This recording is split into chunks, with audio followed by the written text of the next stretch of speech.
Ya, ini kami sedang melakukan rehearsal pertama.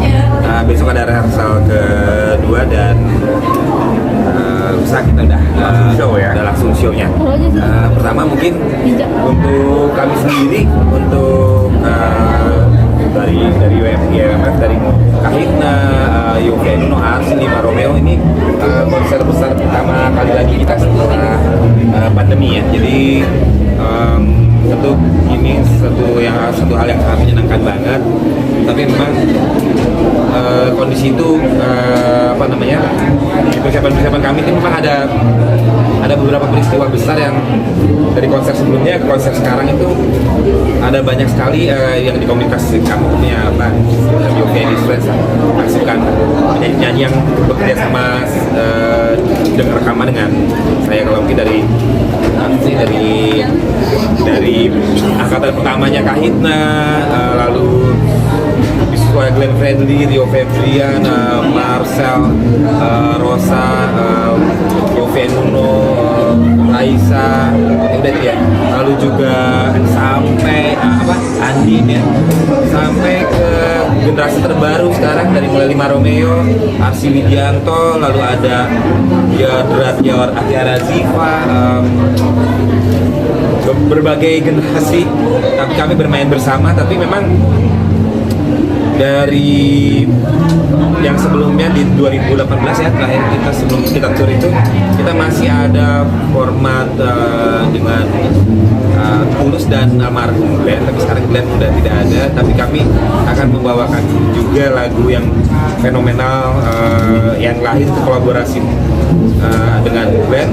Glenn itu adalah artis pertama yang saya tangani juga album solonya Glenn pribadi. Walaupun Glenn itu pernah rekaman dengan band atau apa, tapi ketika album solo itu saya membuat lagu khusus buat Glenn, dari mulai Cukup Sudah, lalu Kasih Putih, ada Pada Satu Cinta, dan saya membuat hits pertamanya di Kasih Putih dan mengantarkan kepergiannya dengan Kasih Putih juga di terakhir dengan hits terakhir di Adu Rayu di bersama Glenn. Dan jadi tentu sih ada dua kehilangan yang luar biasa untuk saya dan musik Indonesia.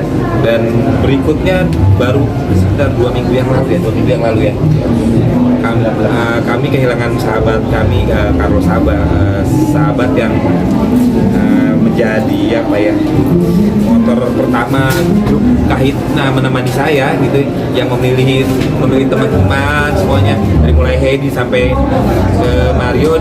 Sekarang nggak ada, dan suaranya Carlo itu yang juga salah satu suara fenomenal yang kita semua dengar, dari mulai hey yang semua ada dari suara Carlo. Dan kami kehilangan itu tentu kehilangan persahabatan yang luar biasa hebat. Dan itu bukan hanya berlaku pada kami saja, teman-teman Kahitna, tapi juga pada Gusti dan Arsy, dan juga ini kedekatan Carlo juga itu sangat luar biasa, sehingga kami merasakan vibe yang ada sedih-sedihnya di sini. Tapi kami juga punya ingatan bahwa Carlo selalu menyemangati bahwa ayo kita buat sesuatu buat Indonesia. Bahkan saya masih ingat ketika buat band Kahitna itu, Carlo yang menyampaikan ke saya waktu SMA, dia bilang, "Yov, dengan lagu-lagu ini kan kita buat lagu contoh-contoh lagu gitu, pasti kita akan bisa menguasai Indonesia. Band kita pasti beda dari yang lain."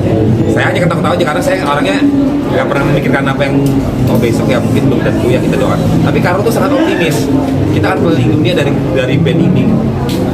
Dan ternyata semua yang diucapkan Carlo tuh kami keliling dunia, dari mulai Amerika sampai ke Eropa, sampai ke Australia, kemana di Asia, sampai seluruh Indonesia dengan Kahitna dan lagu-lagu hitsnya. Dan ya Carlo juga yang menjadi penyemangat ya, Lima Romeo. Lalu juga Arsy, bagaimana dia mensupport Arsy dari sisi kekeluargaan. Jadi sebenarnya di sini kami yang agak kehilangan besar sekali adalah ketika suara Carlo nggak ada, dan persahabatan dan semangat dia yang takut salah gerakan. Mas Carlo sangat salah gerakan. Perfeksionis banget orangnya. Jadi kadang dia nggak salah, kalau misalnya dia mikir, aduh ada salah ini, dia pikirin karena saking baiknya. Kalau saya lihat gimana ya, padahal nggak ada yang juga kesalahan itu. Padahal nggak ada yang tahu. Kalaupun juga Kahitna itu kalau bermusik itu kayaknya udah hampir nggak tahu di mana salah dan enggaknya, karena memang kita sudah saling mengalirnya gitu cara bermain musiknya kami. Dan Carlo kadang-kadang suka kepikiran, kadang-kadang ini kayaknya kita nggak pas ya di situ. Aku bilang sama teman-teman ya, kalau saya bilang, kalau soulmate udah pada gembira semua, jangan dipikirin, nggak usah di ini. Akhirnya diketawa lagi. Nah itulah sisi positif Carlo yang luar biasa yang membuat kami kehilangan di besok gitu. Jadi kami takut sekali sebenarnya, takut dalam artian, aduh pas lagi nyanyi bareng kita teringat Carlo dan itu yang bahaya. Di latihan kemarin udah berapa kali nih kayaknya. Bocor ini sebelah kayak udah. Jadi tolong ditekan. Jadi memang berat karena aku aja yang paling baru nikahin aja udah 22 tahun barengan sepanggung bareng. Lebih sering ketemu Mas Carlo daripada ketemu keluarga sendiri karena kita tuh suka dukanya sebagai penyanyi lagu-lagu cinta, kita tuh selalu menghibur dan membuat berkesan pernikahan-pernikahan yang banyak seluruh Indonesia gitu ya. Tapi pernikahan-pernikahan saudara kita atau orang-orang sahabat kita kadang-kadang kita suka terlewat gitu. Kalian lupa menikah kan? Iya. Tapi ya itu tadi dedikasi Mas Carlo buat saya dan buat Kak Ina sih yang pasti akan bikin show besok akan menjadi show yang harus kalian tonton karena memang kalau aku pribadi akan aku dedikasikan penampilan Kak Ina untuk Mas Carlo. Dan yang kami sebenarnya juga yang mungkin ada sedikit spill sedikit bahwa memang di malam tanggal 3 ini kami masih bernyanyi dengan Carlo di beberapa nomor gitu. Jadi itu pasti saya nggak bisa membayangkan teman-teman visualnya seperti apa gitu, Carlo-nya udah nggak ada tapi kami bernyanyi bareng di situ. Jadi ya sampai sekarang sih paling berat di konser ini kali. Jadi kita sangat butuh bantuan kalian semua untuk bantuin kita nyanyi nanti. Jadi kalau lebih kenceng ya. Bukan tangisan kesedihan tapi lebih ke tangisan kebanggaan kita. Pernah satu stage sama Carlo Sabat, pernah merasakan dedikasinya dia. Bukan kita sama sekali nggak sedih, kita sama sekali kita udah rela semua, udah ikhlas semua. Tapi ini kayak tangisan bangga, tangisan haru, tangisan kayak gue pernah sepanggung sama seorang Carlo Sabat gitu. Karena Mas Carlo Sabat itu yang merekomendasikan aku ke Mas Yofi, ini ada Mario nih kayaknya cocok buat Karita, sehingga akhirnya aku berkarir dan bisa keliling dunia bersama Mas Yofi. Iya, itu yang luar biasa untuk kita tuh apa ya, saya pribadi mungkin yang bercerita sama teman-teman, kayaknya kami beruntung sekali punya Kak Hipna itu band ini udah 37 tahun berjalan, kita 9 orang gitu. Dibilang berantem tuh nggak pernah ada, beneran. Jadi kalau ada yang ini paling ini protes, tapi semua dengan sayang gitu. Oh iya ini harus begini begini. Kalau gimana? Hedi sih yang ini, tapi baik-baik saja semuanya. Dan aku melihat sepanjang hidup saya melahirkan beberapa band, banyak band yang saya produksi. Tapi nggak ada yang seperti Kak Hipna memang, gitu. Di Indonesia tuh band 4-5 orang aja kayaknya susah loh untuk damai baik-baik gitu. Ada aja berantem karena ini ekonomi atau berantem karena yang duniawi yang terlalu apa ya tapi memang ego atau itu nggak mengerti. Tapi saya nggak pernah mengomentari grup lain, tapi saya juga memproduksi grup band itu 4-5 orang berantem karena uang, karena apa yang nggak ada di Kak Hipna yang untuk saya ini keajaiban yang luar biasa. Jadi konser ini konser yang besar artinya untuk Kak Hipna itu sendiri. Jadi akhirnya saya tahu kenapa Kak Hipna begitu besar dengan lagu cintanya, kenapa Kak Hipna begitu kuat lagu cintanya dan lintas generasi. Tapi setiap orang yang membawakan Kak Hipna, mau lagu cerita cinta, cantik, ada dia tahu, ataupun mantan terindah, nggak terasa gap generasi. Kayaknya lagu baru aja. Mau yang nyanyinya Tiara, Arsi, mau yang nyanyinya Ran, Hi-Fi, Raisa, sama aja seperti lagu yang baru. Nah itu adalah hadiah Tuhan atas kebaikan orang-orang yang di situ. Bukan hanya kami yang bersembilan. Manajer kami udah 37 tahun.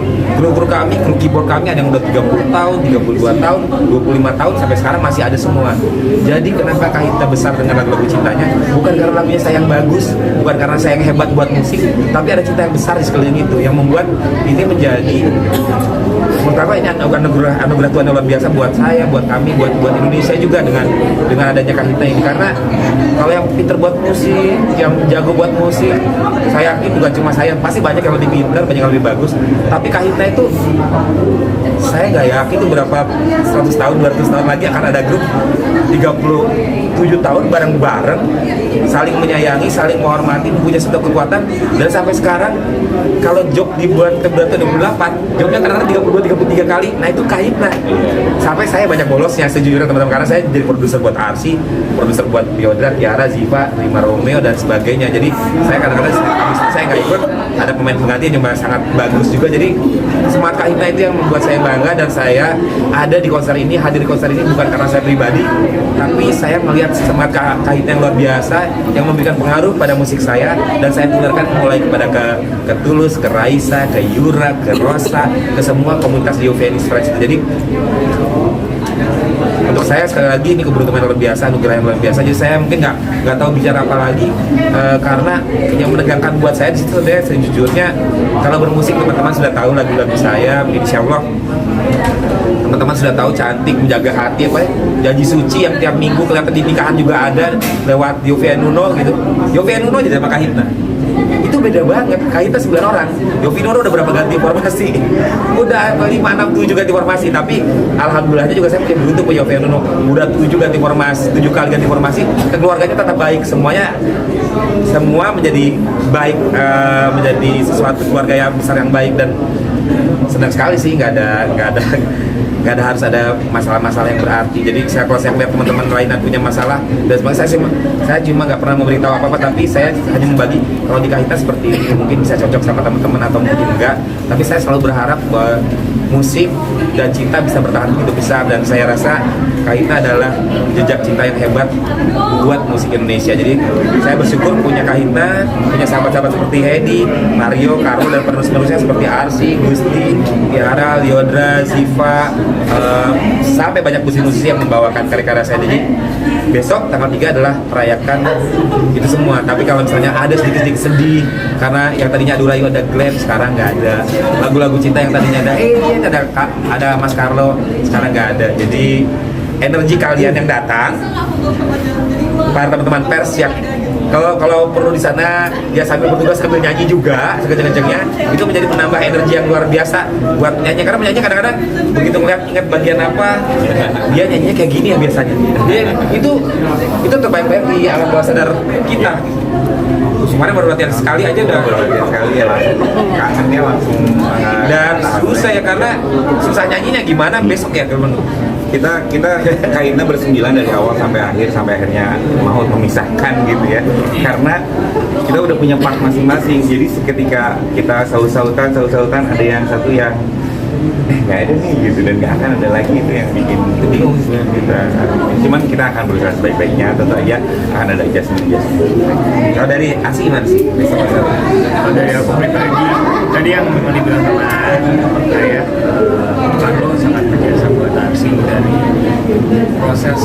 Arsi kan sering ya bikin lagu kayak gitu kan, Arsi sering sharing ke Mas Carlo, dan Carlo selalu bilang, wah ini beda banget, ini keren banget. Dan aku sangat percaya bahwa apa yang diucapkan oleh Mas Carlo itu, Carlo salah satu orang yang paling baik dan selalu tulus dalam berbicara ya.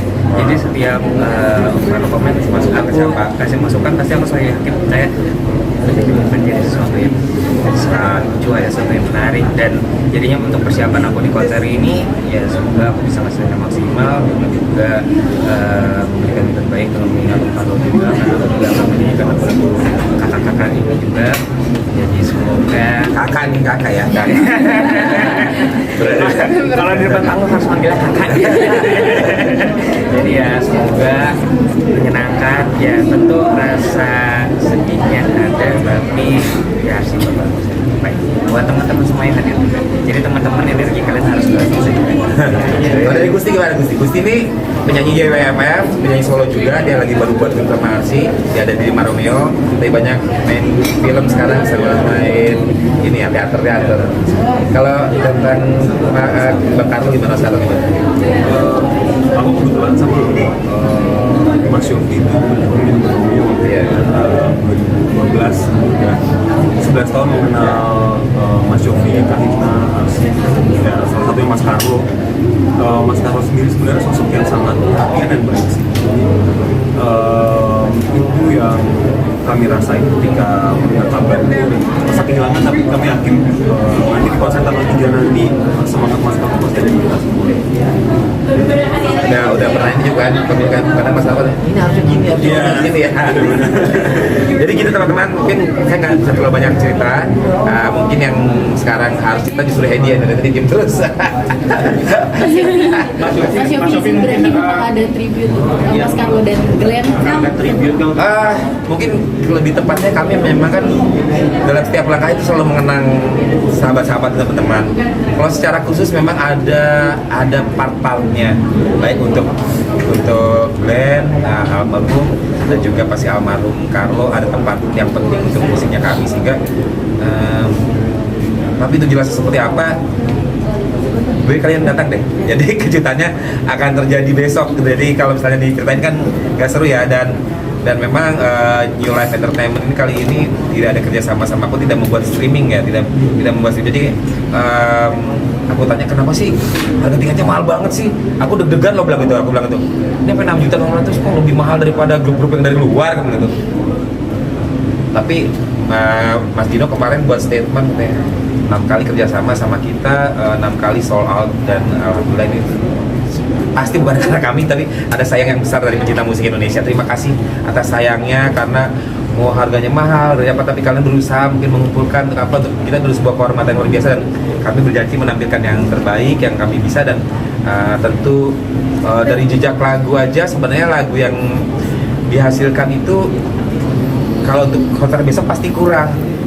Bayangkan teman-teman bisa mendengarkan dari mulai ya, kalau bisa saya bilang dari Kahitna, dari cerita cinta, cantik, ada dia tahu, soulmate dan sebagainya. Lalu dari Rose ada terlalu cinta, ada kini, lalu ada dari Lusanaya ada merendah kasih, lalu dari Rio Febrian ada bukan untukku, lalu ada dari generasinya Arsi punya dengan caraku, rindu dalam hati, Tiara punya terlanjur mencinta, punya apa artinya sih, merasa indah, lalu ada karya buat Ziva, Diodra, dan juga banyak sekali karya-karya itu akhirnya tidak cukup kalau untuk dibawakan 3 jam, mungkin konsernya harus beberapa hari. Untuk saya mungkin ini keberuntungan yang luar biasa. Sekali lagi juga sebuah keajaiban, karena saya tahu buat satu lagu hits itu nggak gampang, susah banget, karena banyak musisi sahabat-sahabatku juga yang pinter-pinter buat musik, tapi dia nggak punya lagu yang bisa dinyanyikan massal karena kebetulan mendapatkan cinta yang besar dari masyarakat. Dan saya punya keberuntungan itu. Sekali lagi teman-teman, saya berulang ngomong ini karena saya memang kadang-kadang merasa merasa kaget kalau saya pindah dari radio, di sini ada Raisa lagi nyanyi lagi, pindah ke sini ada Ran lagi bawain lagu saya, pindah ke sini lagi ada artis lagi yang bawain lagu, terus sini lagi ada Arsi, tiba-tiba ada Hedi Yunus bawain Suratku, ada semua pindah sampai Mas Krisya bawain Untukku, itu lagu aku ya. Jadi jejak itu begitu banyak.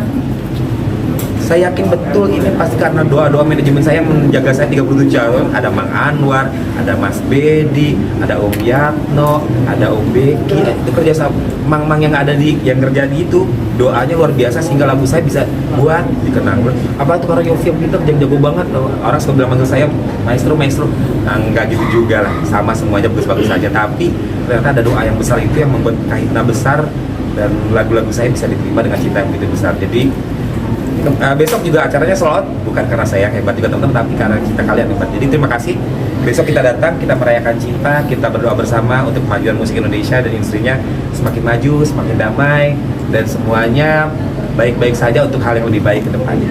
Amin. Itu aja. Hedi kamu ngomong? Mas Hedi, nanya dong. Tuh Hedi kan banyak nanya dia belum ngomong. Datengin di mimpi latihan gimana koreo. sih? Kita mau latihan koreo.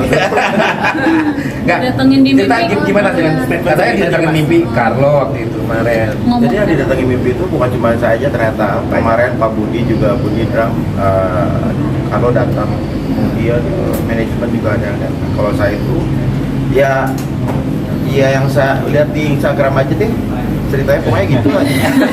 Langsung gitu. Jadi suasana backstage kita tuh mau syuting TV kayak kita mau syuting. Saya tuh lagi di atas panggung duduk menunggu.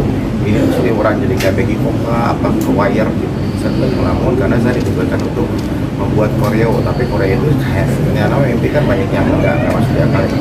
Saya lagi diam lagi ngelamun sudah tuh karena kalau kelihatannya medium segini. Dia datang pakai kemeja hijau dan terakhir kita ketemu tanggal 10 April ya, ketemu di Senayan Park, meja hijau tapi dia tangan panjang.